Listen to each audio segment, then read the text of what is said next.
बिस्मिल्लाहिर्रहमानिर्रहीम। अस्सलातु वस्सलामु अलैका या सय्यदी या रसूलल्लाह व अला आलिका व अस्हाबिका या नूरल्लाह। अल्लाहुम्मा सल्लि अला मुहम्मदिन कमा तुहिब्बु व तर्दा लहू। अल्हम्दुलिल्लाहि रब्बिल आलमीन। दुरूद शरीफ पढ़िए, इस्तग़फ़ार कीजिए। इंशाअल्लाह ताला इसकी बरकत से तमाम मसले भी हल होंगे और काम भी बनेंगे।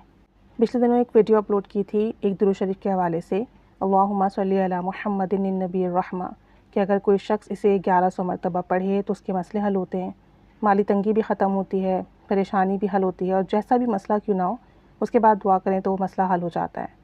तो हमारी एक सिस्टर हैं इंडिया में अल्हम्दुलिल्लाह, वो हमारी वीडियोस देखती भी हैं, दूसरों को भी बताती हैं, ख़ुद भी दुरूद शरीफ पढ़ती हैं, इस्तग़फ़ार करती हैं और आगे भी लोगों को बता रही होती हैं।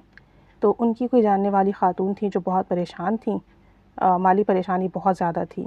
तो उन्हें वो वीडियो फ़ॉरवर्ड की और उन्होंने मग़रिब के बाद जो है 1100 मरतबा ये दुरूद शरीफ पढ़ना शुरू किया। नमाज़ पढ़ के वहीं बैठकर पहले उन्होंने एक तस्बीह पढ़ी, इस्तग़फ़ार की, अस्तग़फ़िरुल्लाह रब्बी मिन कुल्लि ज़ंबिन व अतूबु इलैह। उसके बाद 1100 मरतबा दुरूद शरीफ पढ़ के अपने लिए दुआ की। वो ख़ातून बता रही थी कि अभी एक पॉलिसी आई हुई थी इंडिया में गवर्नमेंट की तरफ से कि फ़ीमेल के लिए थी वो पॉलिसी कि आपको फॉर्म वगैरह फ़िल करना था और उसके बाद जो है 1500 रुपये आपके अकाउंट में आने वाले थे गवर्नमेंट की तरफ से फ़ीमेल के लिए। तकरीबन सब ने फॉर्म फ़िल करके दिए थे, तो इन खातून ने भी दिया हुआ था फॉर्म फ़िल करके, लेकिन इनका जब इन्होंने फॉर्म फ़िल किया तो वेरिफ़िकेशन तो हो गई थी और कहा भी दिया था कि आपका फॉर्म एक्सेप्ट हो गया है, लेकिन इनके अकाउंट में पैसे नहीं आ रहे थे। तो ये इस वजह से भी परेशान थी कि अगर पैसे आ जाते थोड़ा गुजारा हो जाता। अब घर में जो चीज़ें हैं खाने पीने की, उससे राशन वगैरह का तो मसला हल था, लेकिन बात ये थी कि पैसे बिल्कुल भी नहीं थे, काम कोई भी नहीं है इनके पास इस वक्त, और अगर बिल वगैरह आ जाएँ तो बिल कैसे भरें। और ये बता रही थी कि पहले तो 3-4 महीने की रिलैक्सेशन थी कि अगर आपने बिल नहीं भरा तो 3-4 महीने तक आपके पास टाइम है, लेकिन अब वहाँ ये होता है जिस भी सिटी से बिलोंग करती हैं कि अगर आपने बिल नहीं भरा 1 या 2 महीने बाद ही गवर्नमेंट आकर जो भी लाइन होती है इलेक्ट्रिसिटी की या गैस की जिसका बिल नहीं भरा आपने, वो काट देती है। तो ये कितनी बेइज्जती की बात है पूरे आपके मोहल्ले में कि आपके घर की बिजली या गैस कट जाए और पैसे बिल्कुल नहीं हैं। बहुत परेशान थी। अभी इनको ये पढ़ते हुए ना कुछ ही दिन हुए थे, 3-4 ग़ालिबन या 5 दिन ही हुए थे, और ये परेशान थी कि सबके अकाउंट में तो पैसे आ रहे हैं, मैंने भी फॉर्म फिल करके दिया है, लेकिन मेरे अकाउंट में तो पैसे नहीं आ रहे हैं। तो इन्हें सब यही कह रहे थे कि आप एक दफ़ा जाएँ और जाकर जो है ना अपना अकाउंट रीन्यू करवा लें।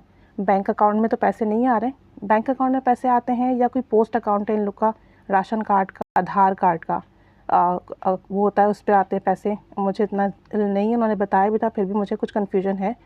तो इन्होंने कहा कि आप जाकर एक दफ़ा चेक कर लें, आपका अकाउंट 1.5 साल से ऐसे ही पड़ा हुआ है, बैंक अकाउंट में तो पैसे नहीं आ रहे हैं, आधार कार्ड का जो भी इनका होगा सिस्टम जाकर उसको चेक कर लें। और उसमें इनके सिर्फ 62 रुपीज़ पड़े हुए थे। तो इन्होंने कहा कि ठीक है, फिर मैं कल जाके उस कार्ड को एक्टिवेट कर लेती हूँ या रीन्यू करवा लेती हूँ। तो ये जब दूसरे दिन गई हैं और इन्होंने जो भी प्रोसेस होगा वो कंप्लीट किया, तो फिर इन्हें बताया गया वहाँ पर कि आपके अकाउंट में 4500 रुपये मौजूद हैं, यानी 4500 रुपीज़ मौजूद हैं। यानी कि इनकी हर महीने वो पेमेंट आ रही थी 1500 वाली, लेकिन चूँकि इनका अकाउंट एक्टिवेट नहीं था, इन तक नहीं पहुँच रही थी। और ये समझ रही थी कि इनके अकाउंट की पेमेंट जो भी हुई है, जो फॉर्म वगैरह फ़िल किया है, वो बैंक अकाउंट में आएगी, और बैंक अकाउंट में नहीं आ रही थी, इनकी यहाँ पर आ रही थी। तो कहती हैं कि इनकी खुशी की इंतहा नहीं रही कि अभी 4-5 दिन पढ़ते हुए दुरूद शरीफ हुए थे और अल्हम्दुलिल्लाह 3 महीने की पेमेंट इनके पास आई भी थी। और वो कह रही थी कि अभी फेस्टिवल भी आने वाला है, तो गवर्नमेंट ने 3000 रुपये अनाउंस किए कि बोनस के तौर पर 3000 रुपये हर खातून के अकाउंट में आएंगे। तो इनको ये था कि मेरी तो अभी तक यही पेमेंट नहीं आई है 1500 वाली जो मैंने फॉर्म फिल किया है, तो 3000 भी कैसे आएंगे। तो कह रही थी कि अब वो 3000 भी आ जाएंगे तो जो मसला है थोड़ा बहुत माली तंगी का, बिल वगैरह भरने का, वो तो हल हो जाएगा। तो ये आकर पूरा इनको बताती हैं और कहती हैं कि मेरे दिल में बात यकीन से मैं कह सकती हूँ कि जो दुरूद शरीफ मैं पढ़ रही हूँ, अल्लाहुम्मा सल्ली अला मुहम्मदिन नबीर रहमा, इसकी बरकत से मेरे अकाउंट का मसला हल हुआ है। मगर ना मेरे अकाउंट में सिर्फ 62 रुपीज़ थे, लेकिन जब मैं वहाँ गई उन्होंने बताया, जब प्रोसेस हो गया पूरा, कि आपके अकाउंट में आए हुए हैं पैसे 4500 के करीब। तो ये दुरूद पाक की बरकत है। तो अब इंशाअल्लाह ताला 3000 रुपये भी आ जाएंगे और बाकी मैं दुरूद शरीफ पढ़ती रहूँगी तो कोई ना कोई माली बंदोबस्त ज़रूर हो जाएगा। तो बहुत खुश भी थी, अल्लाह का शुक्र अदा भी कर रही थी। और सबसे इम्पॉर्टेंट बात यह है कि आप दुरूद शरीफ पढ़ें, अल्लाह करीम ज़रिए वसीला असबाब ख़ुद बना देता है, तंगी से निकलने का रास्ता ख़ुद बना देता है। बस हमारे अंदर कमी है, हम वो कर नहीं पाते जैसे हमें करना चाहिए। जब तक हम तवज्जो ध्यान से नहीं पढ़ेंगे ना, हमें वो कामिल फेज़ नहीं मिलेगा जिसकी हमें तलाश है। हमारे मकासद उस तरह से पूरे नहीं होंगे।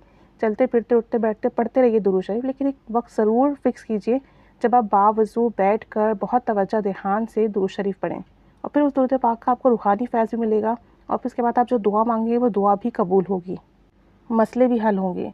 और कोशिश करें कि रात में या तहज्जुद के वक्त लाज़मी इशा की नमाज़ के बाद या तहज्जुद की नमाज़ के बाद लाज़मी दुरूद पाक बहुत तवज्जो ध्यान से पढ़ें। तो जब आप इस तरह से दुरूद पाक पढ़ेंगे तो इंशाअल्लाह ताला बहुत फ़ैज़ मिलेगा।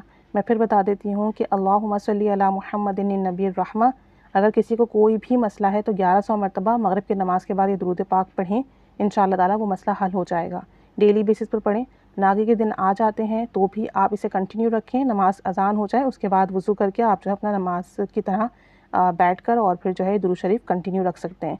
और 1100 मरतबा पढ़ना है, ज़्यादा टाइम नहीं लगेगा, तवज्जो ध्यान से पढ़ना है। कोशिश करें दरमियान में किसी से बात ना करें अगर कोई ज़रूरी चीज़ नहीं है तो। और पढ़ने के बाद आपका जो भी मसला है, शादी का मसला है, कर्ज़े का मसला है, कारोबार का मसला है, औलाद का मसला है, कोई जिस्मानी बीमारी है, या घर में लड़ाई झगड़े का मामला है, किसी भी किस्म का, किसी भी नौई का कोई भी इशू क्यों ना हो, इसे पढ़ना शुरू कर दें। चंद दिन ही पढ़ेंगे तवज्जो ध्यान के साथ, आपके मसले हल होना शुरू हो जाएंगे, आपके लिए राहें खुलना शुरू हो जाएंगी, आपके काम बनना शुरू हो जाएंगे इंशाअल्लाह ताला। अल्लाह ताला सब पर रहमत की निगाह फरमाए, सब पर करम फ़ज़ल का मामला फरमाए, हम सब की भी तमाम जायज़ दुआएं मुराद हाजात पूरी फरमाए। आमीन बिजाहिन नबी आमीन सल्लल्लाहु अला मुहम्मद सल्लल्लाहु अलैहि व आलिहि वसल्लम। अल्लाहुम्मा सल्ली अला मुहम्मदिन कमा तुहिब्बु व तर्दु अलहु।